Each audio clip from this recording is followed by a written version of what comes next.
ముస్లిం రిజర్వేషన్కి సంబంధించి జగన్మోహన్ రెడ్డి గారు చెప్పిన సమాధానానికి నేను ఆయన్ని అభినందించకుండా ఉండలేకపోతున్నాను. ఎందుకంటే ప్రతి ఒక్క క్యాస్ట్లను, ప్రతి ఒక్క మతంలోనూ సామాజికంగా ఆర్థికంగా వెనకబడిన వారు ఉంటారు. కాబట్టి అది రిజర్వేషన్ అనే మాట అనొద్దండి.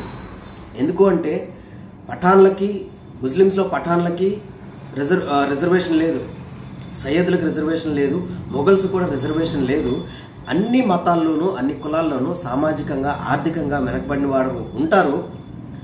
ఆయా మతాలకు సంబంధించి లేదంటే కులాలకు సంబంధించిన రిజర్వేషన్స్ని తీసేస్తే వాళ్ళ నోటికాడ ముద్ద తీసేసినట్లే కదా. వాళ్ళు ఎంత బాధపడతారు, వారికి ఏమైపోతారు. అదే కనుక జరిగితే మేము కోర్టు వరకు వెళ్తామని చెప్పేసి జగన్మోహన్ రెడ్డి గారు మాట్లాడారు. కోర్టులో కేసులు వేస్తాం, లాజికల్ ఆర్గ్యుమెంట్ మేము వినిపిస్తాం, పార్లమెంట్లో కూడా మా గొంతు వినిపిస్తాం, ముస్లిం రిజర్వేషన్స్కి వ్యతిరేకంగా ఎలాంటి బిల్లు వచ్చినా కూడా మేము దాన్ని వ్యతిరేకిస్తామని చెప్పేసి ఆయన చాలా స్పష్టంగా చెప్పారు నిన్న ఇంటర్వ్యూలో. మీరు దీన్ని బహిరంగంగా ఎందుకు మీరు దీన్ని వ్యతిరేకించట్లేదు అని చెప్పేసి అంటే, లేదు నెల్లూరులో జరిగిన ప్రచార సభలో నేను బహిరంగంగానే దీన్ని వ్యతిరేకించాను. మీరు ఒకసారి రీక్యాప్ చేయండి, ఆ నెల్లూరు ప్రచార సభ వీడియోని చూడండి ఒకసారి. ముస్లిం రిజర్వేషన్స్కి నేను అండగా నిలబడతాను. ఏదైనా బీజేపీ కానీ కేంద్రంలో ఉన్న ఏ పార్టీ అయినా సరే ముస్లిం రిజర్వేషన్స్ని రద్దు చేయాలి అనుకుంటే దానికి నేను అండగా నిలబడతాను.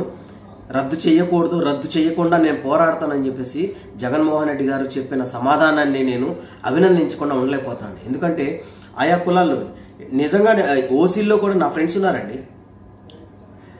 పేదరికంలో ఉన్న వాళ్ళు ఓసీలో నా ఫ్రెండ్స్ ఉన్నారు. పేదరికంలో ఉన్న నాకు తెలిసిన ఒక అమ్మాయి, రెడ్డి కమ్యూనిటీకి సంబంధించిన అమ్మాయి 48 లక్షలు ఇచ్చింది గవర్నమెంట్ ఓవర్సీస్ ఎడ్యుకేషన్కి. వాళ్ళు చదువుకోవడానికి కూడా డబ్బులు లేవు వాళ్ళకి. ఓసీల్లో ఒక కమ్మ కమ్యూనిటీకి సంబంధించిన నా ఫ్రెండ్, వాళ్ళ అమ్మగారు ఇప్పటికి కూడా, వాళ్ళ నాన్నగారు కూరగాయలు అమ్ముతారు, వాళ్ళ అమ్మగారు అయితే మిరపకాయలు తొడియాలు తీయడానికి వెళ్తారండి.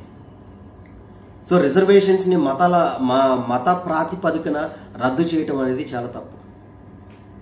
ఈ రిజర్వేషన్స్ రద్దు చేయడాన్ని అడ్డుకుంటా అని చెప్పేసి జగన్మోహన్ రెడ్డి గారు చెప్పిన ఆ యొక్క మాటను ప్రతి ఒక్కరు స్వాగతించాల్సిందే, అభినందించాల్సిందే.